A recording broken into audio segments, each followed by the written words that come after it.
L'inceste, pour moi, ça a été comme la culture dans laquelle je suis née. Pendant très longtemps, on a quand même reproduit certaines violences qu'on retrouvait dans l'époque de l'esclave sur nos enfants. Capé, capé, papa, capé, capé, maman, que mi vomit pas mon cœur, mi relax pas mon poitrine.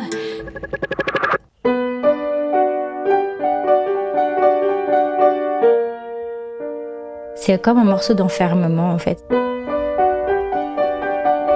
C'est un truc que je jouais souvent parce que c'est que les notes qui me provoquaient des émotions, sinon j'étais toujours d'humeur très égale.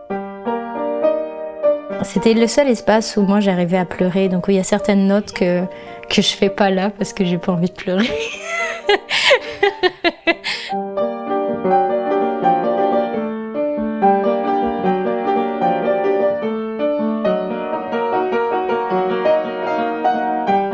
C'est mon père qui m'a mise à la musique au départ. Mais dès que j'ai commencé, il me mettait des vidéos où il y avait des jeunes prodiges qui jouaient.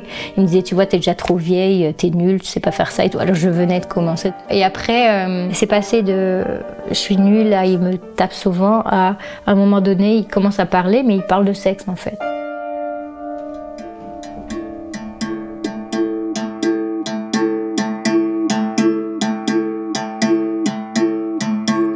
Wa mama irak son pot dan cataracte ton yeux flou.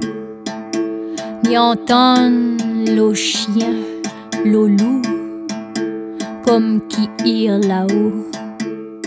Il est mort, j'étais assez jeune, j'avais 15 ans.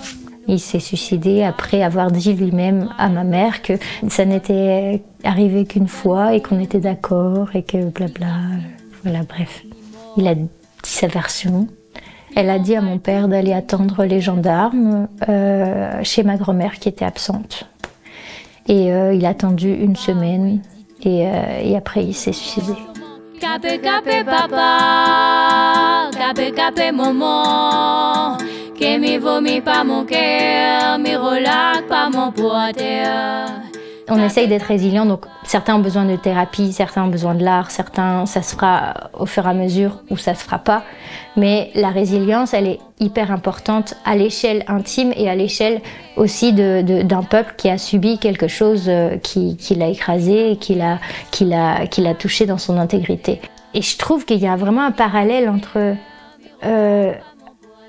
l'inceste et puis ce truc paternaliste, cette espèce de pouvoir de la France sur ses colonies, en fait. La culture incestueuse, dans l'esprit de la victime, c'est une façon de fonctionner. Et c'est un peu ce qu'on reproche à la décolonisation qui s'est mal faite. Les Réunionnais se retrouvent un peu stigmatisés. On ne peut pas exister en dehors de la France. Et du coup, ce que ça provoque, c'est cet état de dépendance extrême et une certaine inertie, mais très violente, avec quelque chose qui bouillonne à l'intérieur et qui n'est pas maîtrisé.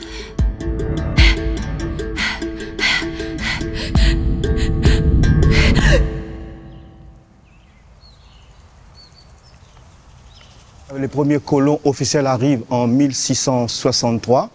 À partir de 1711, on découvre un caféier sauvage et là, c'est le début de la traite négrière aussi. Mais pendant cette période-là, on ne peut pas parler de douleur parce que l'esclave, il est considéré comme un meuble. Qu'il soit malheureux ou pas, c'est pas l'intérêt pourvu qu'il soit productif. On s'est rendu compte que pendant très longtemps, on a quand même reproduit certaines violences qu'on retrouvait dans l'époque de l'esclave sur nos enfants. Le Maloya, c'est cette musique qui va naître dans les sociétés de plantation et qui va permettre aux personnes de s'exprimer hors du cadre du travail. Du coup, la douleur, elle est plus juste à la personne, elle est à tout le monde et du coup, il y a cette charge collective. La musique que je fais aujourd'hui, pour moi, ça reste du Maloya. C'est en créole. J'ai gardé les percussions traditionnelles. Ça parle de ce qui a porté atteinte à l'intégrité du corps. C'est quelque chose que je ressens très fort, le Maloya.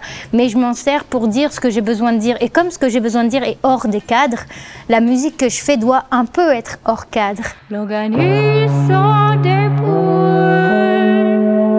la vie n'est pas mêlée dans l'ongabio.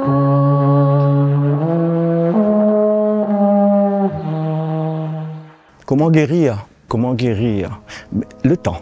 C'est déjà récupérer sa mémoire, donc savoir ce qui s'est passé, parce que c'est pas enseigné à l'école. Nous, on apprend l'histoire de France et de la carte de France, on n'apprend pas le reste. Et puis après, c'est de reconnecter aussi avec l'île, avec les expressions, avec tout ce que ça offre d'images, d'imagerie, d'imaginaire. Tu apprends à vivre dans ton territoire, et on a besoin de ça pour s'inscrire quelque part. Tu causes la racton cause là, ça creuse mon dos.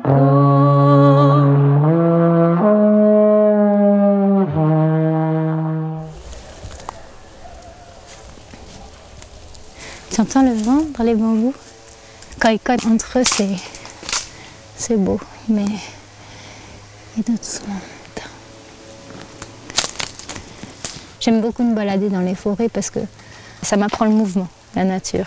Et accepter que les choses changent et que mon identité aussi peut être muable et que je peux me retrouver dans quelque chose à un moment de ma vie et puis penser tout à fait le contraire plus tard. Et que c'est OK, qu'on n'est pas immobile. Je visualise un peu les traumas comme une espèce de boîte. Le fait qu'on n'y touche pas, des fois, s'il y a un choc, eh ben, elle explose et tout nous ressurgit à la gueule et on n'arrive pas à gérer. Alors que si, tranquillement, on fait des petits trous, des trucs où il y a des choses qui s'écoulent tout doucement et tout, ça rend les choses plus fluides et ça permet de les faire voyager quelque part et de s'en débarrasser si on en a envie ou besoin ou possibilité. On peut pas toujours.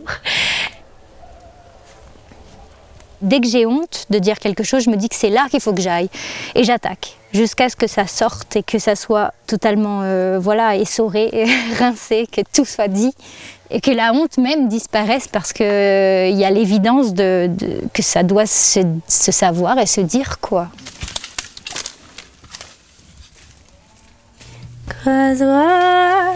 Casse mon fétal. Dirait-il en bordage, Le pouvoir des mots prononcés, c'est que ça fait exister tout un concept. Avant de savoir que ce que je vivais, ça s'appelait de l'inceste, pour moi, ça n'allait dans aucune case. Donc je pouvais pas savoir si c'était normal ou pas, parce que je savais même pas comment ça s'appelait. Donc ça n'existait pas vraiment. Avoir un mot à poser dessus, comme par exemple le choisir aussi, comme les féminicides. Avant, moi, dans mon imaginaire depuis tout enfant, ça s'appelle des crimes passionnels. Donc quand quelqu'un t'aime passionnément, il t'aime tellement fort que voilà ce qui t'arrive. Tu meurs, donc c'est tout à fait normal que mon père il fasse ça de moi, qu'il me frappe, parce qu'il m'aime trop. Dans un sens, ça pourrait fonctionner avec ça.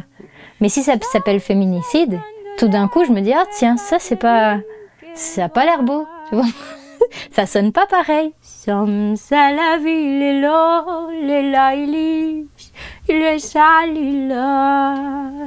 Et du coup, ça crée une réalité tout à fait autre. Et c'est ça le pouvoir des mots. C'est un pouvoir énorme et constructif et destructeur. Donc il faut savoir le manier. C'est ce que font les politiques.